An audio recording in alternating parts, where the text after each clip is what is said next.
Hi everyone, welcome to the Stay Hungry podcast. Today I've got a special guest for you and we're going to be talking about mindset for success.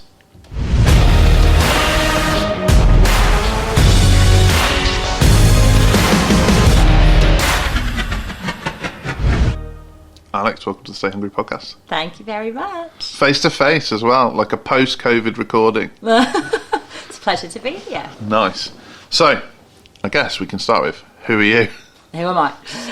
So I'm a business and mindset coach, and predominantly I'm helping service-based business owners grow and scale in a way that is fun and creates maximum freedom. Nice. That's cool. That's cool. So, when you say maximum freedom, what do you mean? Well, for me, I go back to what was the reason that I first started my entrepreneurial journey, if you like, and it's always been about freedom. And I think freedom means something slightly different to everybody, but for me, freedom means you get to design your day doing the things that you love. You get to spend time outside of the business doing things that you're passionate about. It means that you basically get to choose. Yeah. The decision power is in your hands, which when I think back to working in corporate earlier in my 20s, I hated not having that freedom and that power in my own hands. So, see, I have a real mindset issue, which we might come on to, with the word entrepreneur. Okay. So, like, I'm a business owner because I've got like 3 businesses, so it doesn't make sense. I'm a serial entrepreneur, but I know it's a word that I guess because I'm of a certain age, I saw a lot of people on Instagram calling themselves entrepreneurs because they once set up a Facebook page or something. So I hear you. Anyway, I've lost my train of thought. Yeah. But point being, I didn't realise that freedom was a possibility as a business owner. You can quite quickly become a slave to your business. Agreed, definitely.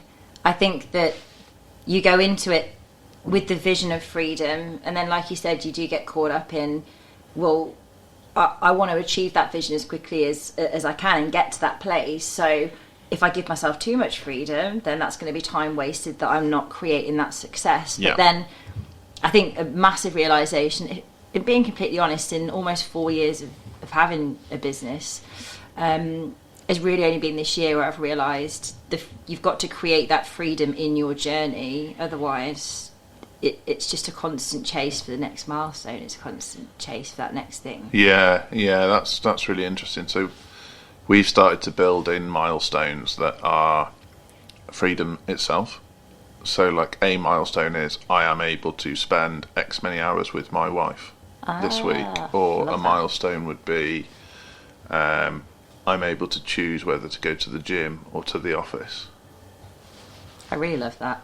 That's awesome. Because for us, you can't define success through money. Money's a byproduct of success. And success is actually health, time. Well, health and time basically are the 2 things for us. Hence why you're on the podcast. So what got you to where you are now? How did this happen? It happened from a place of, and I find you might resonate with this, and I think other people who kind of choose to carve their own path to go away from what everyone else is doing, away from the crowd. I had a moment in my early 20s where I just thought, is this it? Like, is this it? I was 23. I was working as a sales... On paper, it was great. I was a sales manager for an export sales company, really high flying, got to travel loads. It was everything that I thought that I wanted going through university. And I was so miserable. I was so unhappy, but so young and without really having developed my mindset at all, and hadn't entered the world of personal development. I just knew I had to move away from what didn't feel right. Yeah. And I think that's a massive thing. It's not about having it all figured out. It's knowing this doesn't feel right for me. I need to do something drastic and make a big change. So I handed my notice in. Very cliche. Backpacked, went away, had a couple of years soul searching, if you like. On a gap year. On a gap year, yes, I did have one of those. A little bit later than most, though. And it was in that time that I worked in Brisbane, Australia for 2 tech entrepreneurs.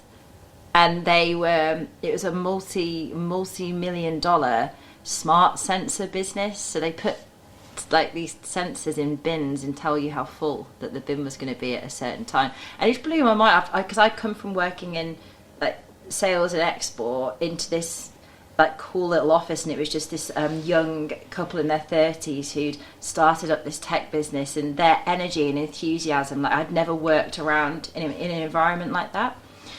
So it just got me thinking, well, they've started this from the ground up. How cool is that? It's theirs. Like, it's their thing. They get to choose when they work, who they work with. They're doing something they're passionate about. It just got my brain thinking, well, is this a possibility for me?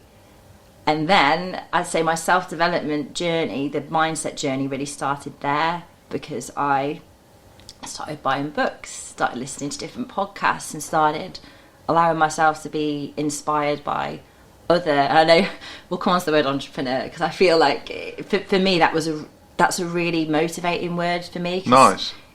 For me, the definition of an entrepreneur is someone who chooses to do it their way, and who creates something that hasn't already been created, and they do it. It's like a real independent thing. Yeah. It just fired me up. So I was like, yeah, cool, let's just be curious and learn what I can. Came back from Australia and set up a social media management business. Didn't have a bloody clue what I was doing. Thinking back now, it was, I was like, I know how to market. I have my own Facebook, I have my own Instagram. And looking at local businesses, I know that I could do it better than they can. So I was like cold calling businesses, and I think at the time it was it was £25, and I'd revamp their LinkedIn page or do their Facebook. It was so basic, but I was so passionate about it. I was buzzing, absolutely buzzing. Every one of those £25 was like the first you're doing cartwheels. It was the first £25. I was like, oh my god, this, like someone's actually paying me in my own business to do something for them, and I'd get a review, and that kind of just built and built and built from there. And before I knew it, I'd like tripled my previous corporate salary just doing like helping businesses with their marketing. And then I came to that point where I'd plateaued, and I thought, am I actually passionate about the marketing, or is it more about the people? Yeah. And then I've really come into my own now, being able to apply everything I've learned in this business journey, but actually working with people on a more personal level with that too. So I did my coach training, I did my NLP practitioner certification, still studying to go further into that now. It's hard to condense the story really, but I guess I've got to a point now where I know that I'm all about the strategy, and I know that you've got to nail that to get those results, but you can't even get to the point of actioning a strategy if you don't believe that you're like, if you don't believe you can. If you've got self-limiting beliefs. Yeah, absolutely. That's really interesting. We've had a very, very similar business journey. So I worked in agencies, or corporate as you would call it, and the hours were long, but externally to other people, it's like, you work in massive design agencies, that must be so cool. And it's like, and on the inside I was dying, because it was like there's only so many times you can tweak the colour of a logo before you want to jump off a bridge type thing. I hear you. And then the recession hit, and so I decided to become an accountant, which was a very strange move. But I'm all right with numbers. So, and in the back of my mind, I already knew at that point, I'm going to set up a business, and I've got all this design and marketing experience. If I can just add a bit of business nous, which at the time I thought that's what accountancy was. Pans out that's not quite true, but I thought it was. Then I'll be away. And then started the business. And similar to your LinkedIn story, I think the first logo I designed for somebody I did for £50 to Took me 3 weeks, got £50. I was really excited. Yeah. And a trusted friend took me to one side and they were like, how are you going to make a living if it takes you 3 weeks to do that and you charge £50? Mm-hmm. And so then I thought, okay, fine. So I did a website. I think I charged £250 for that website. It took me 6 weeks. and it was a really, really... I think in my first year I made £8,000 and was like, this is quite painful. Yeah. But all the lessons I learnt in that first year, in my second year I made £57,000. Wow. And then it was like, okay, this is a bit more serious now. Mm-hmm. You know, that's a proper living. And then, you know, a further 8 years down the line, and we've got 12 staff, and it's all mental. But I still have issues with mindset for sure, which, you know, I don't want this to be a counselling session, but I think a mindset for success is a movable feast. It's tricky, and I just wonder, when you sit down with a business owner for the first time, so they've signed up to work with you, and you're talking mindset, what's the first conversation? I think often with mindset, it's very, very individual to each business owner's personal journey, but it's very surprising how... Do you know what we do when people walk into the room whilst we're recording? We call them out for it. The reason we call them out for it is then they can walk past without fear. Oh, have you brought us some treats? I tried calling you. I didn't realise you were busy. Then you could have got a Philpotts. Hello. Nice hair, Andy. Thank you. Right. So, yeah, we'll leave that in. Cool. Cool. Awesome. First conversation when you're talking mindset with people. I think when someone has moved towards me for mindset coaching, they already know that they already kind of know deep down what the thing is that they need to have that obviously help and support with. They come to me for a reason. So usually we actually, rather than asking and trying to get to that reason in the first session, what we really do is we look at their life, like holistically. Yeah. Look at all of it. There's a very common coaching exercise called the Wheel of Life. Okay. I do this pretty much every first session that I have with the client. So we look at, I get the client to split their life kind of into 8 different segments on this wheel. Family, friends, business. And we just look at like what's the actual area here where you feel that you're not as satisfied, like you're not an 8 out of 10 or something. Yeah. So we look at that, and in that takes us then to the next level, and we can have a deeper conversation. What I find with business owners in particular is that it's their belief system, and our belief systems, sometimes we've had beliefs thrust upon us at a very early age that actually aren't our own. There's ones that we've taken on board, and it's those beliefs that still, when I've got people sat in front of me who, I don't know, 30, 40, 50, 60, it doesn't matter how old, they're still holding on to that belief, and it's that belief that's that one thing that's holding them back from just achieving that level of success, that level of exposure, that level of like really stepping into it. It's sometimes a belief that there's some massive cliches in there that really hold true, like money is the root of all evil, the big one that used everyone to hear that one all the time. Pride comes before a fall. Yeah. So, you know, don't be proud of yourself, don't celebrate your wins, because you're setting yourself up for pain. Absolutely.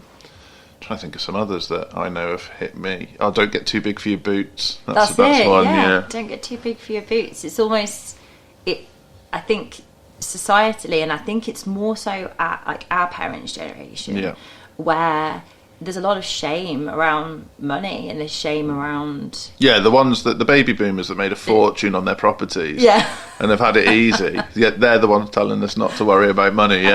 Come on, good one. But money is a huge one, because money's not just about money. It's never actually about money. It's about the emotional tie that we have to feelings of safety and security, and also going back to something you mentioned before. I think that especially when you're in the earlier stages of building a business, you attach so much to this number, and you think that's what it's all about. Yeah. I'm going to get my first 50k, and then I'm going to get my six figures. And you forget that actually it's about the whole journey. It's about the person you become, cheesy as it sounds, in the process of getting to that point as well. So, for the listeners, you're based in the same place as us. I am indeed. Shrewsbury gal. It's quite... well, everyone says it's about their hometown, but I'd say it's a relatively old-fashioned place. Yes. Quite male-dominated. And a lot of the businesses that you would approach, I'm sure, because we have similar conversations, might not even believe in mindset. They'd be like, well, we've always done it this way. We've never had to talk about this kind of stuff before. What do you do in that scenario? Because there's so much untapped potential in a business like that.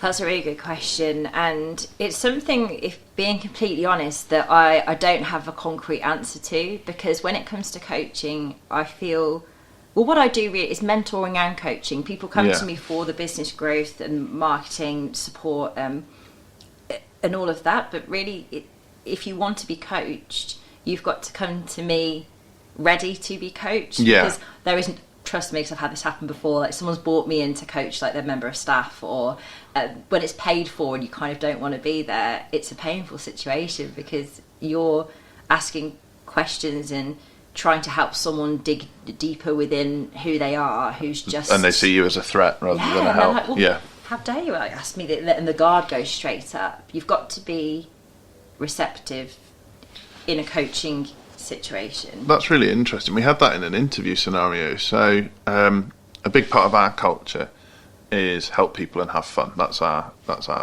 mission, help people and have fun.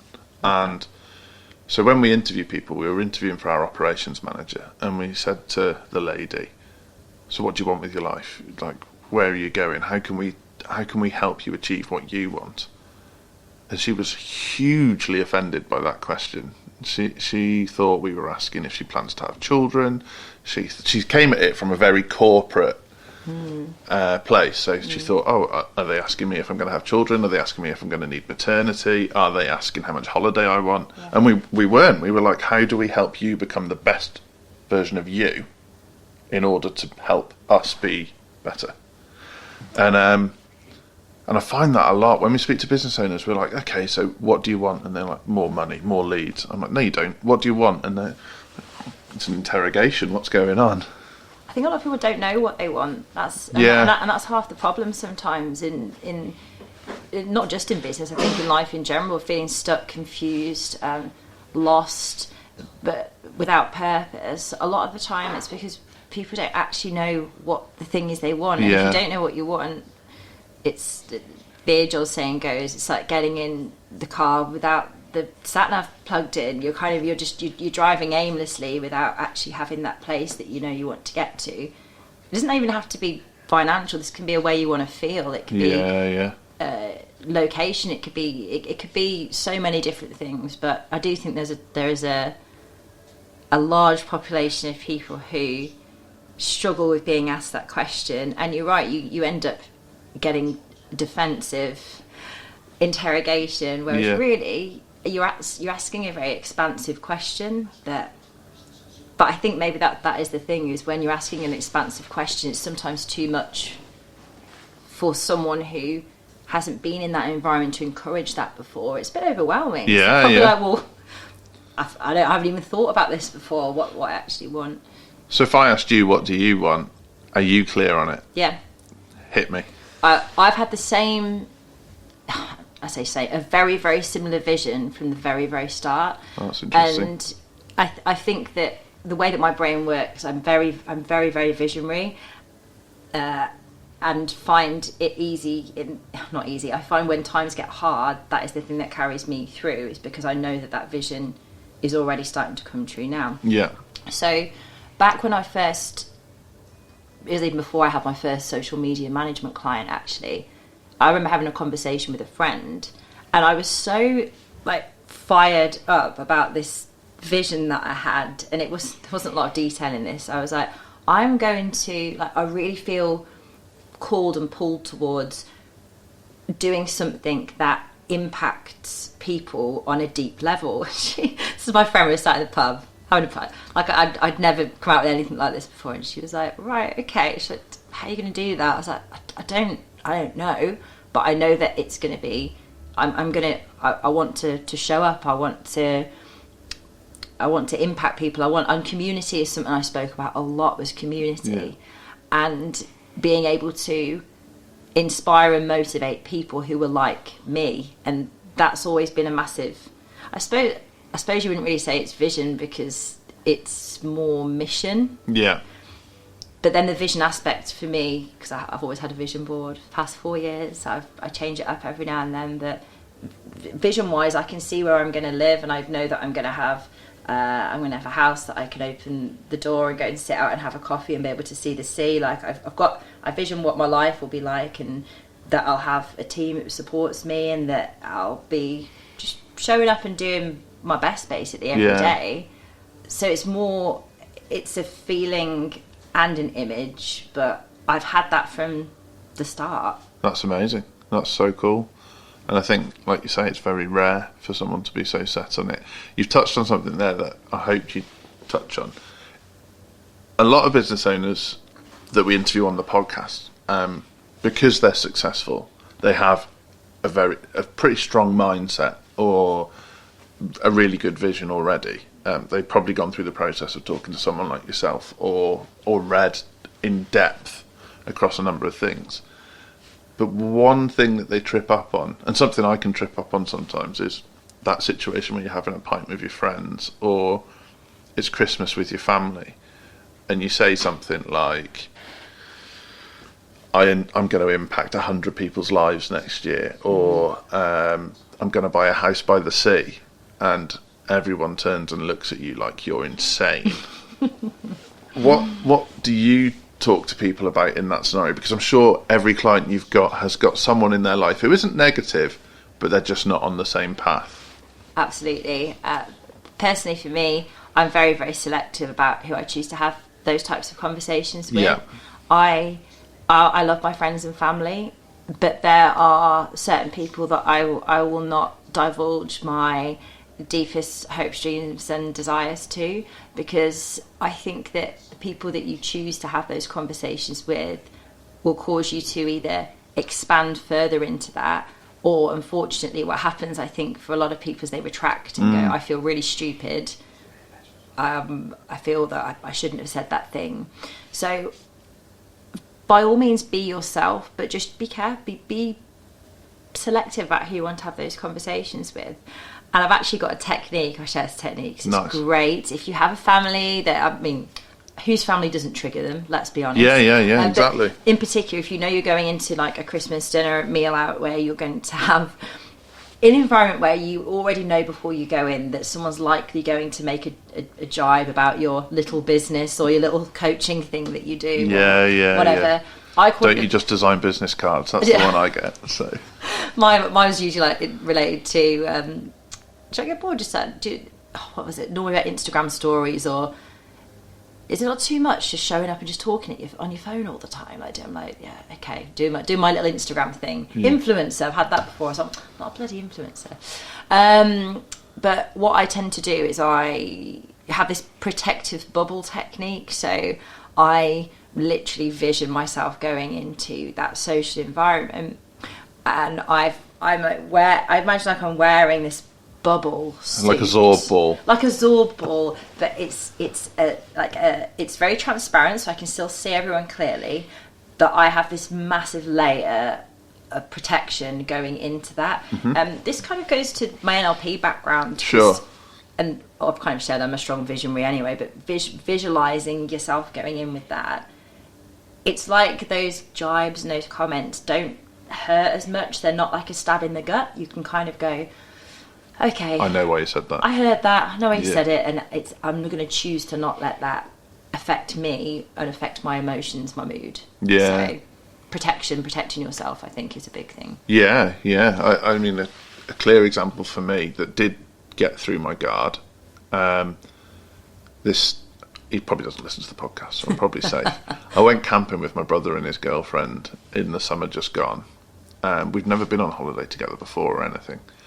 And third night of the trip, I bought us all a Chinese and never thought anything of it. Just thought it'd be nice to get everyone a Chinese. What I didn't realise was he thought that that was really flash and kind of offensive. And so it spoiled the mood of the trip. And I took it really personally because I just thought I was being nice. It wasn't meant to be like a monetary thing. It was just, I mean, it was meant to be a small gesture, but that, in terms of mindset for success, was a real knock.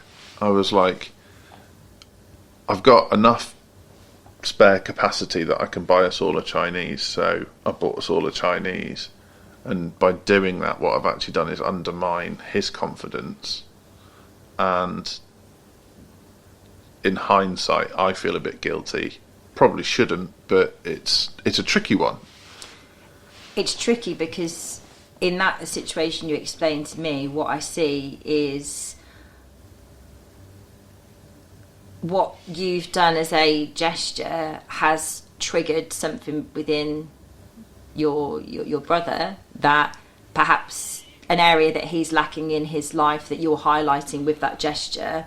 So actually it's not a case of you having to dim anything down or to stop doing things. It's maybe something that, you know, for that other person, that other party to explore and to take responsibility for. But I totally hear you, because the difficulty is not everyone is going to choose to work on the things that trigger them. And it's strange because he's a fireman, and so he walks into burning buildings for a living, which I could never do. Yeah. Or, you know, he goes to a car wreck and cuts a child out of a car. I couldn't do that.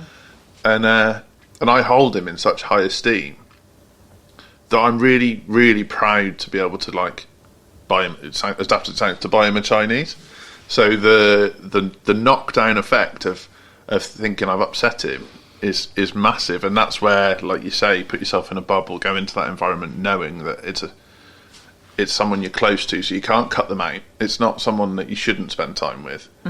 But yeah. Oh, it's I love the family conversations are my favourite, because I find that, especially, this is completely varying. Different business owners, different levels of success, completely different, and they all have these deep family triggers. They're the things that still evoke like the most emotion out of them when they're in that environment. A massive thing you can also do, which I put into practice all the time, is no matter what reaction that you're getting back from that person, you can still choose to show them love and compassion. Yeah. Really bloody hard when you're being triggered, like, oh, all I want to do is react and shout back or jibe back. But you can actually just take 5 seconds, breathe. I think breath is another one to remember, and choose to respond and just say, look, I love you, I don't agree with you, but I love you, so let's just let's move on. That's the same technique I've been coached to use with staff. Really? In terms of, if you got a disciplinary situation or a motivational situation, is to take a breath and be above it, and just okay, how are we going to solve this? How do we get past this? Rather than blow your lid and lose your shit. It's reaction versus response. Yeah. So, and look, I don't think any of us have this completely down pat. I definitely don't. But it feels really good to choose your response and to choose something that not only makes you feel better about yourself, but also is probably going to help that other person to maybe be inspired to choose a response like you have next time, where you're both probably going to end up feeling better about it. Yeah, for sure. So, mindset for success. Somebody starting out on their business journey, or maybe they've been in it for 2 years or so, and they're on the cusp of something, but it's not clicking. Yes. They're not. I think we've all been at that point where maybe I should just go back to work.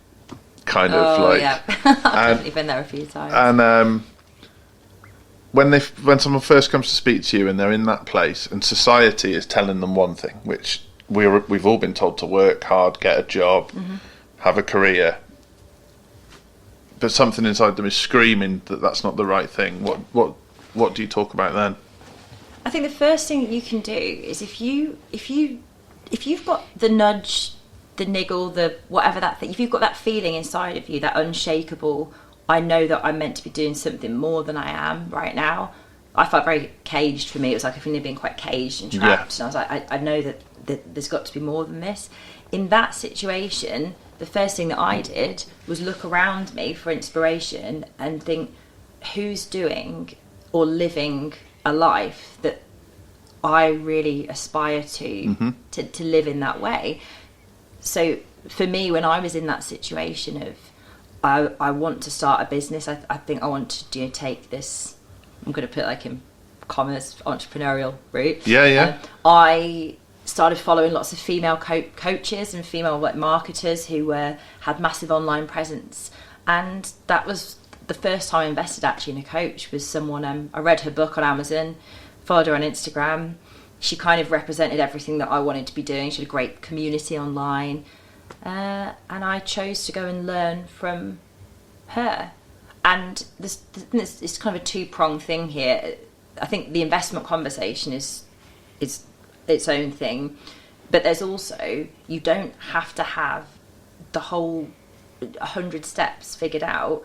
You've just got to move towards what feels inspiring and exciting, and I think you're going to know that deep down, whatever that means for you listening. It's different for all of us, but move away from what you know feels constricting, and move towards what feels like exciting. You can tell you and I share a coach, because I think one of the things he says is about, with your strategy, you can say in year 4 I'm going to make 10 million. Doesn't mean you know how you're going to do it yet, and it's the baby steps along the way. But and they can be the smallest baby steps.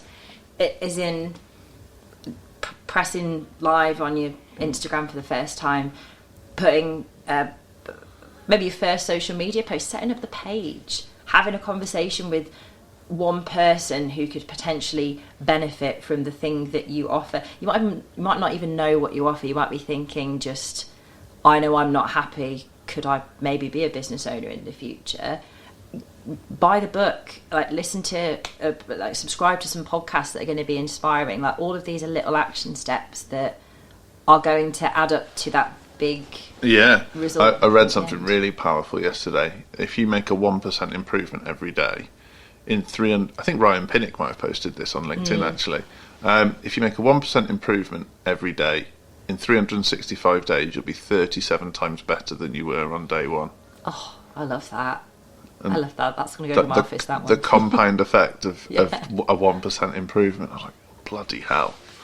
That's monstrous, isn't it? That's it, though. And yet so many of us will not even give ourselves a chance to get started, because we're looking at, let's say we're still in front of Mount Everest, and we're like, how do I get to that? You're not going to do it in one massive leap and jump. It's one step at a time. And yes, it's going to take you a long time. I think it's meant to take us a long time. It's not the success. Yeah, how did you become an overnight success? Oh, the whole overnight success. Yeah.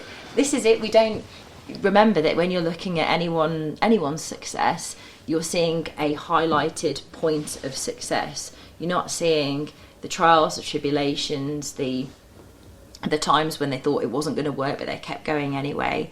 We don't see all of that. And then I think, to add to that, we live in a society where there's a lot, we want instant gratification, we want the result, we want it now.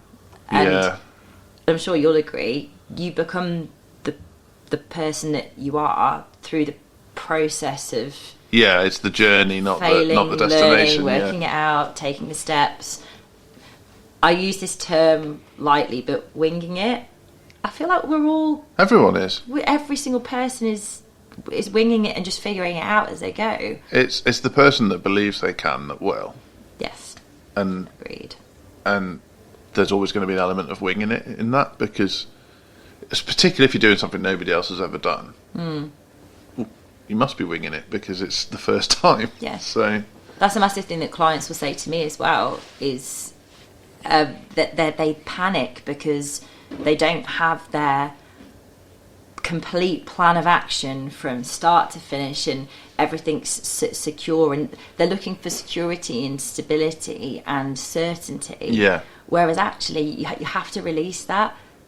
You don't stop taking action, still keep moving towards, but just be open to the fact that your path's probably going to look a little or very different to what you think it will, but you can still get to the same end destination. Yeah. It might look a little different. Yeah, it's not going to be a clear rise to the top. You're going to have peaks and troughs along the way. Exactly. So, before I ask you my last question, how do people get in touch with you? I'm hanging out mostly on Instagram. So Alex McCarthy Coaching on Instagram.